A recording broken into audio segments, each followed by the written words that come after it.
Voilà, moi je suis William Ikolo, je suis porte-parole de Dynamique Congo. Je rappelle quand même que Dynamique Congo, c'est une plateforme qui regroupe 19 associations plus ses alliés. Nous allons vous avez alors près de 40 associations congolaises ici en Europe.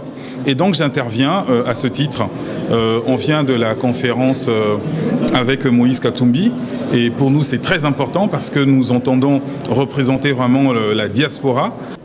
Bon, qu'est-ce qui est sorti de cet entretien avec Moïse Katumbi? D'abord, il a répondu à de nombreuses questions, à de nombreuses interrogations aussi. Je pense que beaucoup de gens se demandaient si vraiment son combat était sincère. Je pense que ceux qui étaient comme moi à la salle n'en douteront plus. Mais surtout, ce que nous avons entendu et ce qu'il a rappelé, ça c'est, à mon avis, bien entendu. C'est-à-dire que c'est vraiment quelqu'un qui a quitté les privilèges et les intérêts individuels pour verser toute son énergie dans l'intérêt général qui est matérialisé donc par la Constitution. Aujourd'hui, il est au combat pour que notre Constitution soit défendue, soit respectée. Et dans Dynamique Congo, c'est notre combat. Donc son combat est pratiquement le nôtre. Et au nom du Dynamique Congo, je dirais que notre combat, comme toutes les personnes qui défendent la Constitution, nous nous retrouvons. Et donc c'est comme ça que je trouve que son entretien valait la peine d'être fait.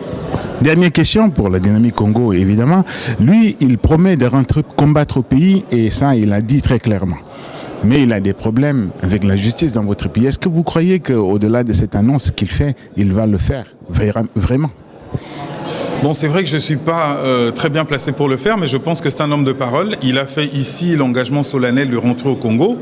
Je pense que nous pouvons lui accorder au moins ce crédit, à lui, à nous démontrer le contraire. Mais il dit qu'il va rentrer.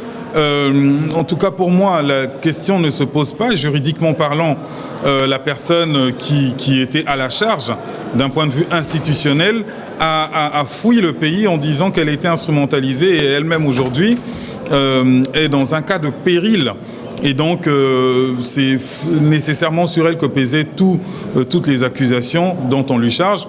Et donc, comme l'accusation s'effondre, je pense que Moïse Katumbi peut rentrer au pays. Plus rien ne le retient, c'est son pays, il a le droit d'y être. Merci. Merci.